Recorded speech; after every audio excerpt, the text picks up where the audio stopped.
Hello, world. Welcome to episode 32, redone, of creating the podcast monitor app. Last time we finished off the updates to the diff match patch code, and now we're going to kind of get into the prototyping of the Twitter API. The first thing I'm going to do is kind of set up I need to set up the developer environment for the access to the API, and then we're going to do some kind of quick prototyping on it. So let's get started, and we're going to want to basically start this deliverable here, and we're going to create a branch for that. So let's get checkout-b.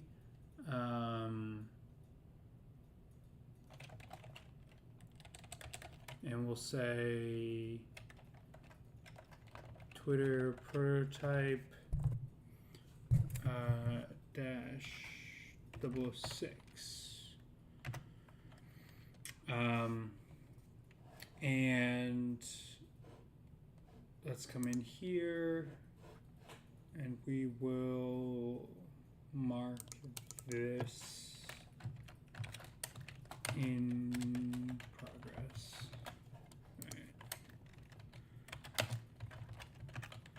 So we'll say git commit am.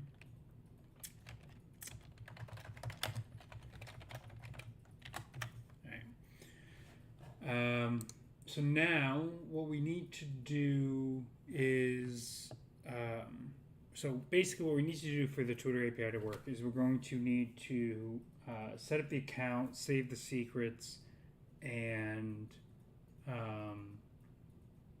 do some prototyping of the code. Let's switch over to this monitor over here. And so what I did to do kind of some research for this is, right, so it's been a while for external reasons. And so in the meantime, I kind of did some research here, tested this out. And so this, I was kind of reviewing this about the different Python wrappers that essentially can be used to access the Twitter API. And so it kind of has some explanations of what's going on, how to kind of do it, and then it kind of lists a few of the different possible wrappers that you can use, the different modules you could import to use this for. This one mainly uses the Twython API or wrapper to do this. I'm going to use Tweepy for it because essentially because it's more mature, has more contributions to it, and it works in V1, V2. I'm going to end up using V1, but it accomplishes everything that we kind of want to go with. So from this article, if you can kind of access Tweepy enough. Tweepy is you can find it on GitHub, and the installation of it is kind of pretty easy, right? You do the pip install, and from here you can also access the documentation for it, right?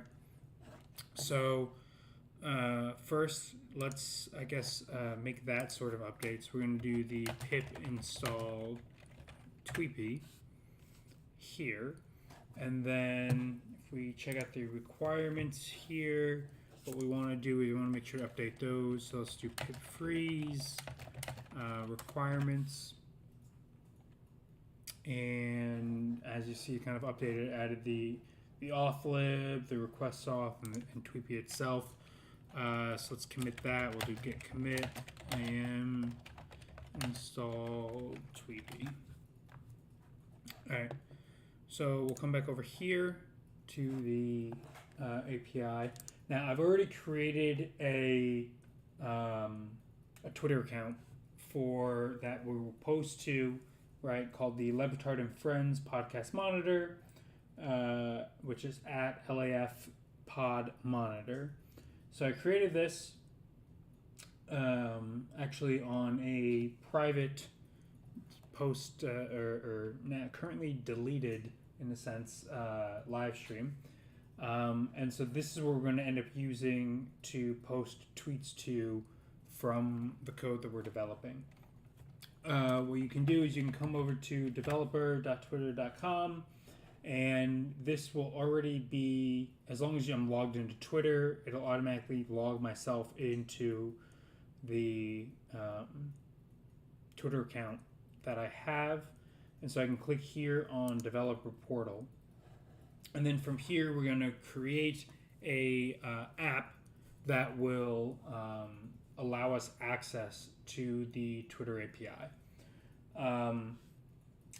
If you go ahead and you create a Twitter account, and so say you're following along and trying to do this, if you create a Twitter account, you log in here, you'll end up with a project and an app for that project.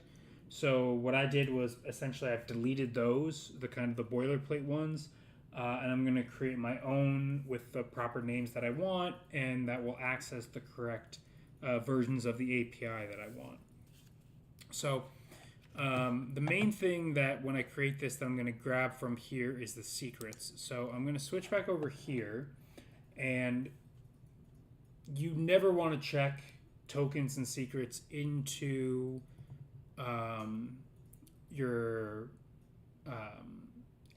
you don't want to check them into your code. You don't want them to be tracked with your version control. And so what I'm going to do is I'm going to create another folder in here. I'm going to call private, and then I'm going to create a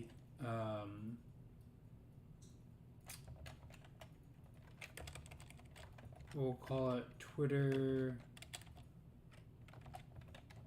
secrets, and we'll just call it .py.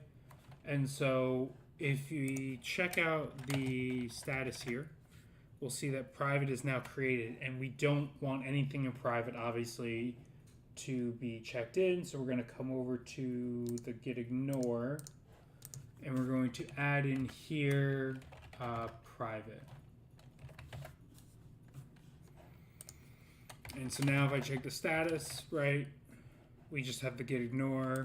So we're going to say git commit and created private directory for secrets and ignoring. Alright, so now we're clean here, and any updates that we make to this Twitter secrets will not be represented. And so for now, this is kind of all we really need for that. So let's come back over real quick to here and check out Tweepy. So I've tested out both V1, V2. I've had issues with the version 2 of the Twitter API that I don't feel like working through, because the version 1 of the API works for everything that we basically need, which is essentially to tweet and optionally but helpfully to read a Twitter feed, specifically our Twitter feed. So I'm going to use the V1, and if you're checking out the API, you can kind of look at it here, and it kind of has some information about it, the different get and post that you can do. For example, if you wanted to write a tweet that is this update status, so that's the status as update, and you can click here and you can see the method that the Tweepy module uses, as well as some interesting parameters like the status, which is the what you're tweeting, and as opposed to, and also like the IDs that you're going to reply to, so you can reply tweets, right? And all this does is, as it says, updates the authenticated user's current status, also known as tweeting.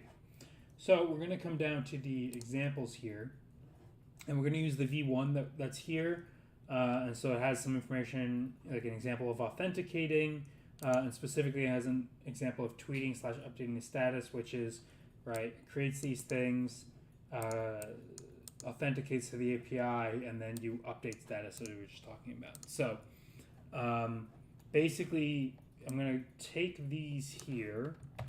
I'm going to switch back over to the secrets, right? So these are the required things that I need from setting up the app in the Twitter API. So and we'll create a dictionary here for it. Let's append these, and then turn those into strings. And then these are all going to be strings, and we'll end it in a comma, and we can remove that one. What is this complaining about? Cannot assign. Right, let's fix this. Don't want an equal sign. I want the colon. All right. So we basically need to fill in this consumer key, the consumer secret, the access token, and the access token secret. And those will be given to us from the developer account that we have set up. So I'm not going to use V2, I'm going to use V1. If I want to use V2, I would create a project and then create a standalone app. So instead of doing that, I'm going to open up this project app, go to overview, and I'm going to click here the create app. Now, as it says, standalone apps live outside projects, and they can't use V2.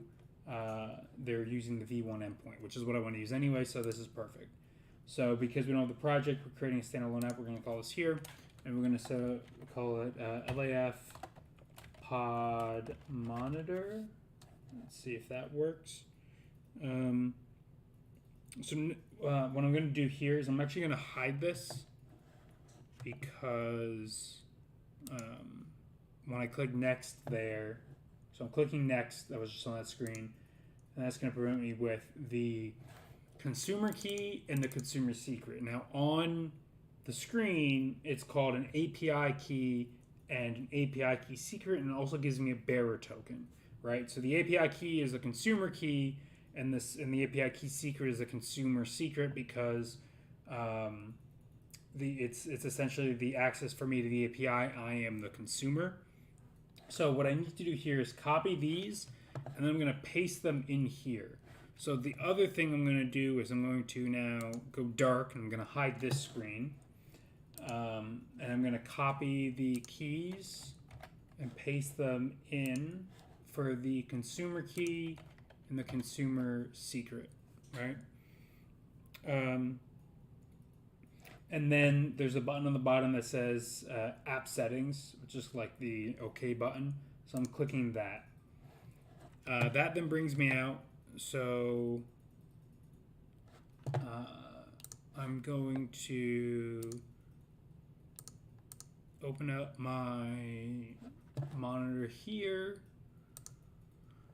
Okay, so now that I have my, so now that I've clicked that, I've gone back to the app. So I've just created this app, right? It gives me the name, the app ID, I can add a icon, and it has this other information here, right?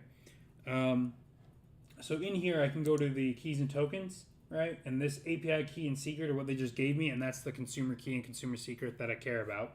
It also gives me the bearer token that I created. I actually don't need that for what I'm doing, so I'm simply going to revoke this. And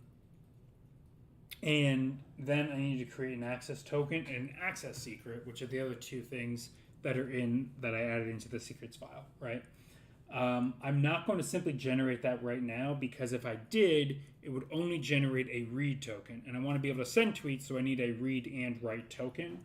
So I'm going to come back to settings. So if I want a read and write token, I need to come back to settings, and I need to do this user authentication settings step, and I need to do the setup here. And from here, I can say, okay, well, what I want this app to do is not simply read. I also want it to be able to write. So I want to select the read and write. Then I need to come down here. I need to select the type of app that I am. We are a bot, right? Because that's what this code is doing. It's doing bot stuff. Now I need to enter the callback URL, as well as I'm required to enter a website URL. I don't have a website or callback URL, so I'm going to fake it. And I'm going to say HTTPS, and I'm going to give it a fake website, contoso.com. I'm going to say that here, it doesn't actually validate that these are accurate, so that's fine. So the rest of the stuff is all optional. And so I can come down here and I can click save. and then it's going to ask me if I want to change the permissions, because I've changed it from a read-write to simply or from a read token to a read-write token. So I'm going to click yes here, but I'm going to hide this one as well, because when I click yes, it's going to show the access token and the secret for that. So I'm going to click yes, and it displays, well, okay, actually it doesn't show that. What it shows is the client ID and the client secret, which I don't care about, but I'm still not going to show it. So I'm going to click OK to that, and then I'm going to click yes that I don't care about that stuff. And so that then will bring me back to this page, which is the same page, and now this has been set up. Now I can click back into the keys and tokens. Now granted, if I ever did show you the incorrect secrets, I can regenerate these. I can also regenerate these down here, right? So it gave me the ID here, but it also gave me the secret for the client ID. So now what I need to do is I need to generate the access token here. And so I'm going to click this generate button, but again, I'm going to hide it because that's going to send them to me. And I'm going to take those, and they have copy buttons. I'm going to copy those, put them in place, copy that, and put that in place. And then there's a yes, I have saved them button, so I'm going to click that. And now we're back here. So as you can see, we now have created this token with read and write permissions. If, for example, I want to, I need a new token, say I showed it to you, or for any other reason that gets leaked, whatever, I can revoke it, I can regenerate it, I can also regenerate the API key and secret, as well as the client secret related to the client ID here, right? So all that stuff is now set up, so that's all good. So I'm going to close out the Twitter secrets. It now has the consumer key, the consumer secret, the access token, the access secret. So actually, if I go back to the example here, I now have all of these saved in a dictionary to easily access, and that dictionary won't be written to the Git, won't be written to the version control, right, which you never want to do with these type of secrets. So I'm going to close that out, and I will now enable this monitor again, and I will close this one. Okay, so now we're back here. So now that's all saved in these Twitter secrets. I'm going to close that out so I don't accidentally click into it. And again, if I check its status right, none of those secrets that I saved are there. Now we are able to prototype, right? We now have installed Tweepy, and we have all the tokens and secrets that we need. So let's come into the prototype, we'll comment that out, and we will come in here, right? And so basically what we're going to do is we are going to use this. So I'm going to copy this here and paste it in to this, right? So I'm going to delete these extra comments I don't care about. And then here, so the other thing, so we imported Tweepy. The other thing I need to import is I need to import, or actually I'm going to say from private dot Twitter secrets import secrets, right? So this is the dictionary that contains all the secrets. So now I can come in here and say, basically it's going to be secrets, and then they're named the same thing, so it's going to be consumer key, right? So I can come down here and I can do this very simply, come over and go secrets, and then update all those. So now all of these variables are basically coming from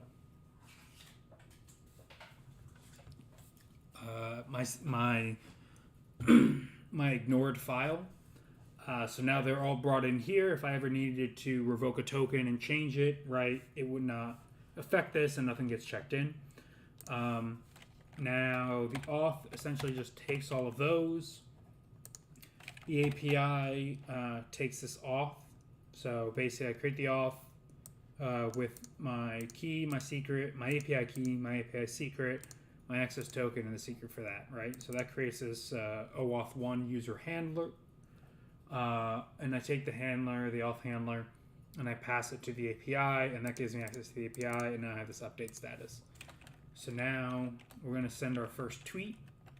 So I'm going to change this to be simple hello world. And all I need to do now is do Python prototype. So I'm going to enter this, but, well, I guess I'll just enter it right here, right? So it enters it. We get no errors, which is great. Now we can come over here, and we'll go to our Twitter account, and we will refresh the page, and what we'll see is now we have this hello world, which was sent 11 seconds ago. And we have now sent our first tweet using this API. So let's come back over here, and we're going to comment out the update status. Actually, I guess let's commit this first. So let's say git commit AM, and we will say we updated prototype to send tweet. All right. And then the other thing we want to do, right, is we want to be able to write a tweet, which now we can do, and we want to be able to read a tweet. And so to do that, we're going to use another method. And so this is going to be API.user timeline. And you can see here some information on it. If we switch back over to here and come over to the documentation, we should be able to find user timeline. So let's click in here. So this returns the 20 most recent statuses posted from the authenticated user or the user specified. It is also possible to request another user's timeline via the ID parameter. So we can give the screen name, specifies the screen name of the user, helpful for distinguishing when a valid screen name is also a user ID. We can also give it the max ID returns only status with the ID, or no, not the count, the number of results that try to retrieve per page, right? So if we don't, so this star basically means these are all optional, like these are all parameters that, well, they're named parameters, right? We have to say user status equals something, screen or user ID equals something, user or screen name equals something. If we pass it without anything, though, it's fine. None of these are required. And what it seems like based off of this is if we don't give it the screen name or the count, it'll return our most recent 20 tweets, which is good enough for now. We could give it the screen name, which we know is this LAF pod monitor. And if we have a bunch of tweets, we can get more, but realistically, we don't need any more than that. So let's switch back over and let's try it out without any parameters. So we'll come over here and we'll say tweets equals this. And then what we'll want to do is want to say for tweet in tweets. Let's print tweet.text. So the two kind of things that I'll end up using here are tweet.id and tweet.text. So we've commented out this. We're not going to update that. We're simply reading these. So now if we come in here and we run this, we see that we get the most recent tweet is hello world. And so now we can read the Twitter feed, right? And so we can also come in here and we can say tweet.id and tweet.text. And again, so we get this is the ID of the tweet, and this is the body of it, right? So let's commit this and say git commit am reading Twitter time, can't say it, Twitter timeline and prototype. All right. the other interesting thing before we kind of finish up here is replying to tweets, right? So one thing that we can do, so we have this Twitter ID here, right? So what we can say, if we look back at the API, and we check out the update status, we'll see that we have in reply to status ID, right? So let's come over here and we'll say, we're going to send another tweet. We're going to say API.update status. And we're going to save this one. We're going to say,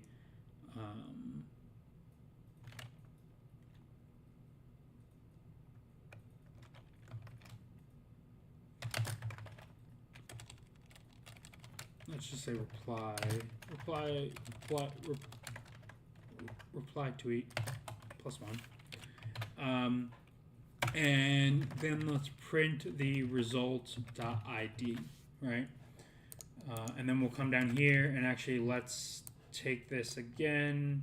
So actually let's just uncomment this and we'll move this to above. So basically we're going to reply to the tweet that we currently have, print its ID, and then we're going to print the entire timeline, right?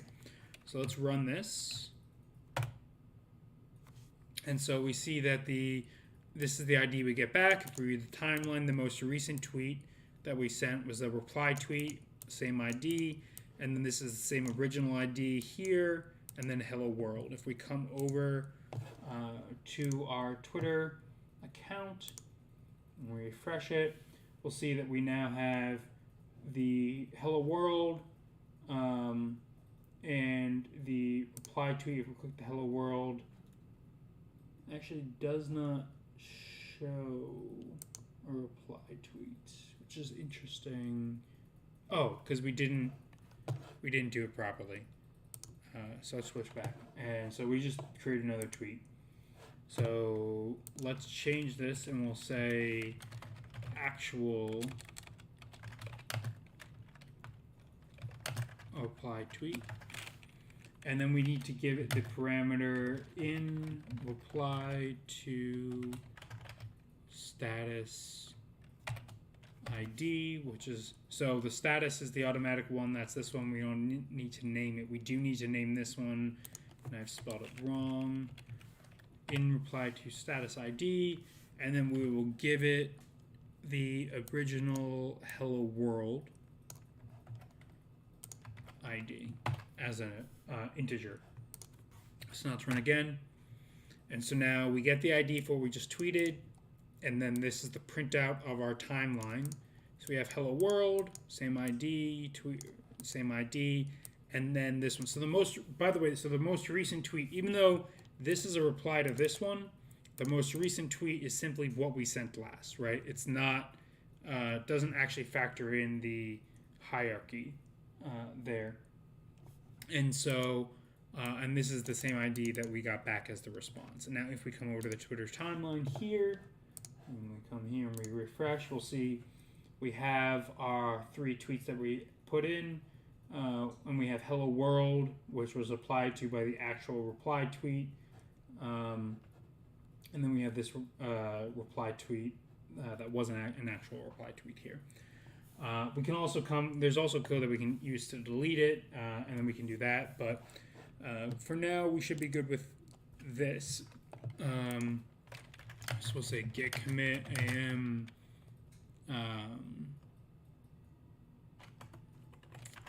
what do we have? We have git log 1 line -5, and we'll say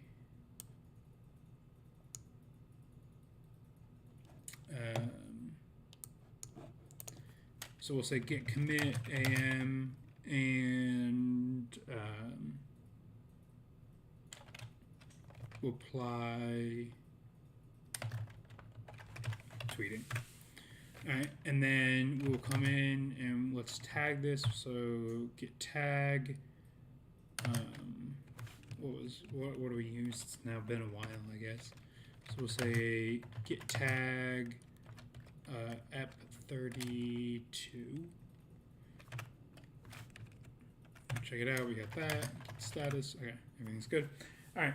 And so that is using the Twitter API. So we have created a Twitter account, which is perfectly simple to do. Anyone can very easily create a Twitter account. You just need to supply it with your phone number or your email. And then once you have that, you will automatically have a developer account. Well, actually, I guess not. So that's not true. So I had to create the developer account and I had to supply it with a reason. So I wrote out essentially what I was doing here, that I was creating a Twitter bot to read podcasts, monitor feeds, and respond. And all I needed to do was provide the reason. It didn't actually care about that. So I just submitted that and it accepted it. And that created the developer account. From there, we walk through creating a Twitter app, or like an app that uses the V1 API, and we saved the secrets in this private file that isn't checked in, and we have now kind of coded something that can send tweets, can send replied tweets, and can read the timeline. And that is really in essence all that we need to do, because we're going to take this information that we had about the podcasts and we're going to send out, we're going to create the logic that'll send out the tweet. So next time we will create a wrapper for this kind of Twitter thing that will take the secrets and essentially say, hey, send a tweet, update, today's tweet, those types of things. And we'll kind of form that logic. And then everything else from there will just be kind of creating the exact tweets we want from the content of the filter methods that we have here. So we've essentially completed the prototype aspect. I think I'm going to include creating the Twitter class as a part of the prototype. So we'll iron all that out next time. And until then, see you.